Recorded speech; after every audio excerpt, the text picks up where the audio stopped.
Hello everyone, welcome to my YouTube channel. आज मैं बहुत खुश हूँ क्योंकि आज से नवरात्रि शुरू होने वाले हैं और हर साल की तरह इस साल भी हम नवरात्रि बहुत धूमधाम से मनाने वाले हैं। माता रानी के वेलकम की सारी तैयारियाँ हो चुकी हैं और ये मैंने रंगोली बनाई है माता रानी के वेलकम के लिए। मैंने सारी तैयारी कर ली है, अखंड दीप की भी तैयारी कर ली है और जौ भी तैयार कर लिए हैं।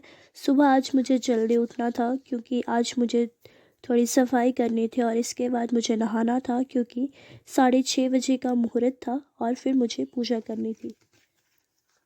मैंने माता रानी का आगमन किया, उनकी पूजा की और उसी के साथ कलश स्थापना करनी थी, जिसके लिए मैंने कलश में गंगा जल, सादा जल, कमरगट्टा, बताशा और आम के पत्ते रखे और कलश स्थापना की और उसी के साथ कलश पर स्वास्तिक भी बनाया और जौ की स्थापना की। ऐसा हो ही नहीं सकता कि माता रानी का आगमन हो और आज पकवान ना बने, तो मैंने और मेरी मम्मा ने मिलकर बहुत सारे पकवान बनाए थे। सर्वमंगल मांगल्ये शिवे सर्वार्थ साधिके शरण्ये त्र्यंबके गौरी नारायणी नमोस्तुते। माँ दुर्गा के 9 रूपों में से माँ शैलपुत्री को सबसे पहले पूजा जाता है। माँ शैलपुत्री माँ पार्वती जी का ही रूप है। माँ पार्वती ने सती के रूप में जब शिवजी से शादी करी थी, तब उनके पिता बहुत नाराज़ हुए थे और उन्होंने बहुत बुरा भला माँ पार्वती को शिवजी के लिए।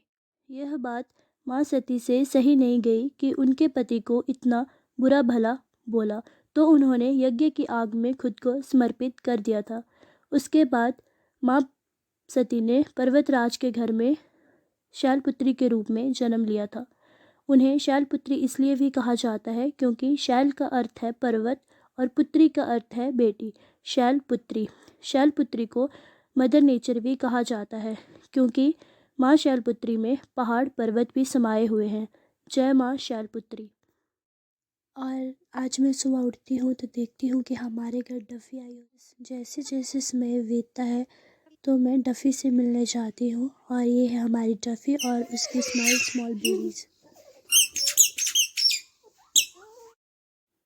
और आइए आज मैं आपको अपनी जौ दिखाती हूँ, जिन्हें माता रानी जी का अंश बोला जाता है और उन पर जो ये पानी की बूंद है, इसे अमृत बोला जाता है।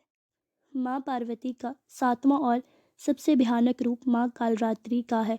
तो चलिए जानते हैं कि क्यों लेना पड़ा माँ पार्वती को माँ कालीरात्रि का रूप। रक्तबीज नाम का एक राक्षस था, जिसे ब्रह्मा जी का ये वरदान था, अगर उसका खून जमीन पर गिरेगा तो उसके जैसे और भी रक्तबीज पैदा हो जाएंगे। उसने इस चीज़ का फ़ायदा उठाकर हर जगह आतंक फैलाना शुरू कर दिया। यहाँ तक उसने देवताओं से भी लड़ाइयाँ करना शुरू कर दी।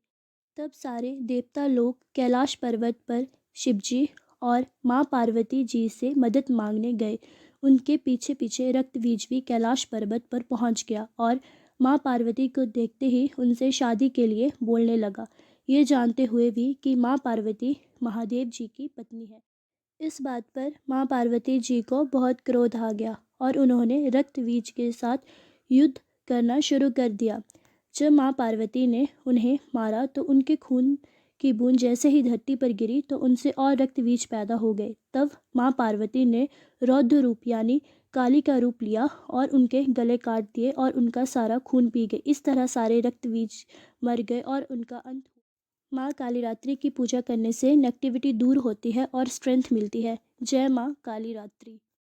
आज है 8वां दिन यानी कि कंजक पूजन का दिन और सुबह जल्दी उठकर फिर हम माता रानी जी के लिए पकवान बनाते हैं और इसी के साथ कंजक पूजन करते हैं।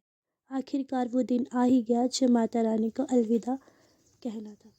मैं माता रानी जी की पालकी अपने हाथों से सजाती हूँ और उसके बाद अपने हाथों से माता रानी जी के लिए दीपक बनाती हूँ।